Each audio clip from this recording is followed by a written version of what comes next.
We are responsible for the auditing of tertiary institutions, that is public universities and technical universities. You see technical universities in brackets because we have done our report on that for the last time.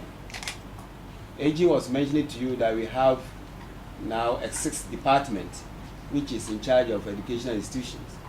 So starting from 2019 audit, that aspect of our work is going to be taken up by the new department.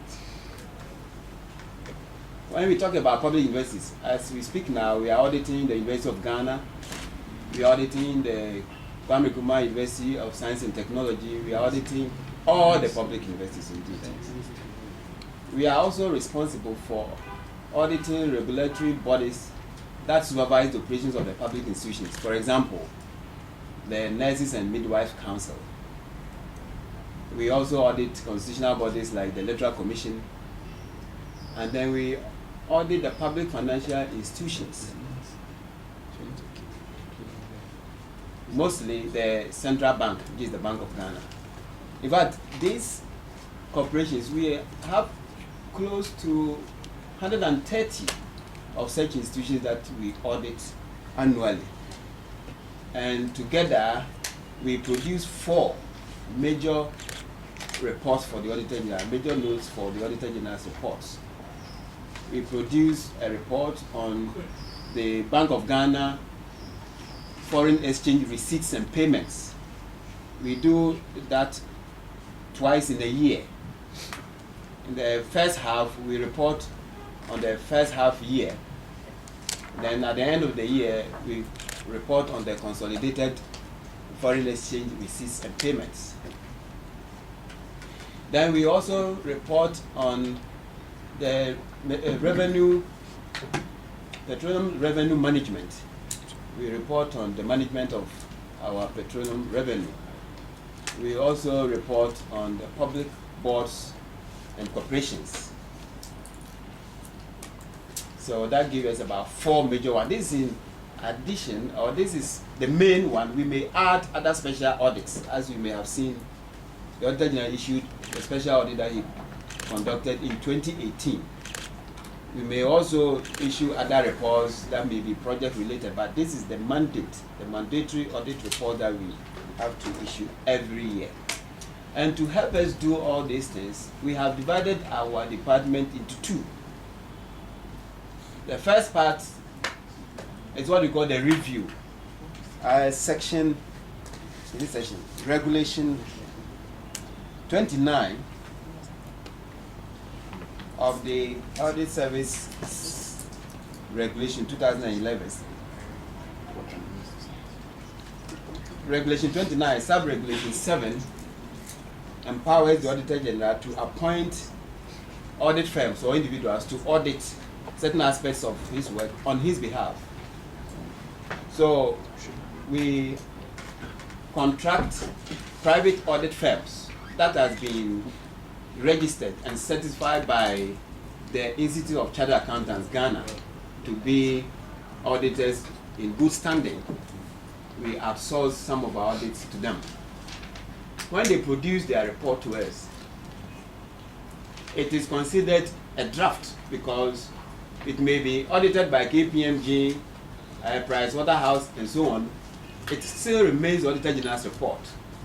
So it comes to us as a draft, and we review it to make sure that they comply with all the statutory requirements which the Auditor General is expected to include in his report. When that is done, then we put them together to become the Auditor General notes, which eventually ends up in being his report. So we have the aspect of our audit that is outsourced, and we have the direct unit that goes to the field to do the audit ourselves. In fact, for the past few years, when AG came, we have been expanding our audits. In other words, we have been going to areas where previously we were outsourcing. And one example is University of Ghana. We took it from PwC. We also took Ghana Cocoa Board, from KPMG. We are also auditing SNET now as we speak. We are auditing VRA. We are auditing University of Cape Coast. We are auditing Exim Bank and so on. We have realized that when we go there to audit ourselves, at least we can establish a benchmark by which we could use to monitor the performance of the firm that we contract.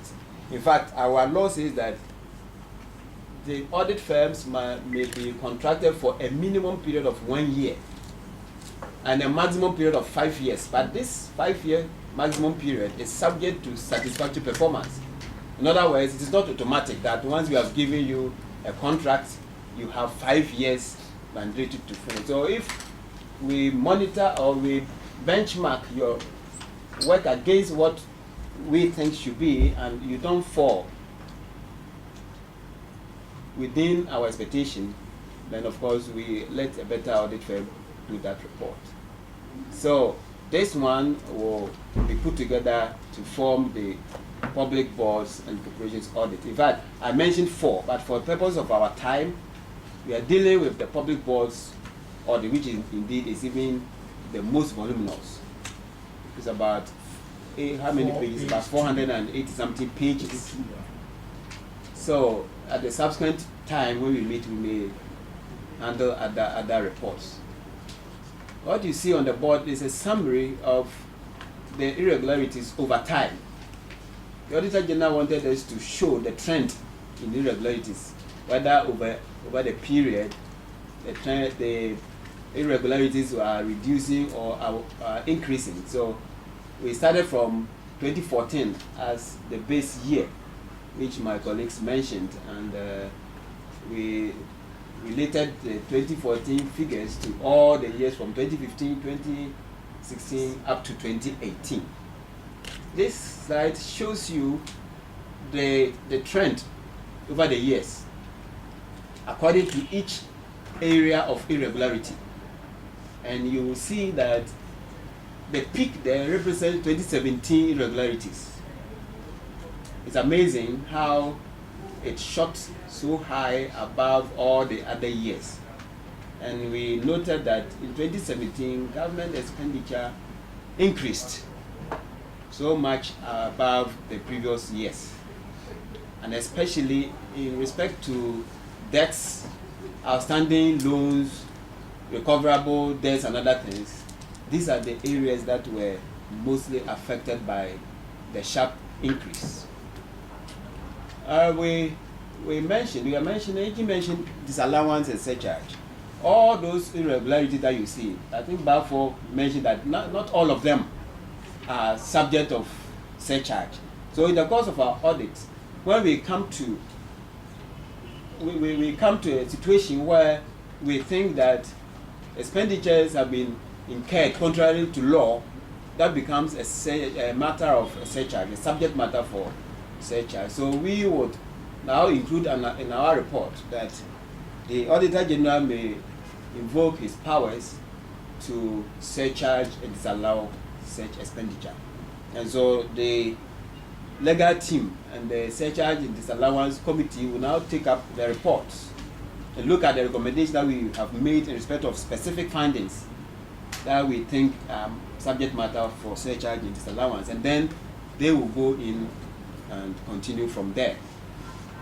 We have tried to give reasons to some of the changes within the trend. For example, the total irregularities for 2015 increased by about 1.5 billion or 76% from the 2014 figure of 1.799 billion. And we noted that it was due to a sharp increase in cash and tax irregularities. Between 2015 and 2016, we saw a dramatic decrease of 2.59 billion, or let's say 366% from the 2015 figure. And the decrease resulted mainly from 2.4 billion and is it 353 million decreases in debtors, outstanding loans, recoverable loans, etc., and tax irregularities, respectively. The reason the 2017 figure there is in red is the nature of the increase. It is about 1,572% above the figures for 2017. And as I said earlier on, the increase resulted mainly from an outstanding increases in outstanding debts and loans and recoverable charges.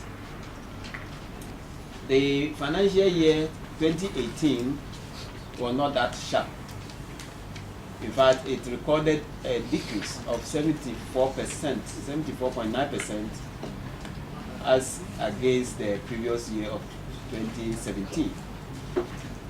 All other details in this report can be found on our site. And I think that if you are interested in more details, you can go and have a look at that.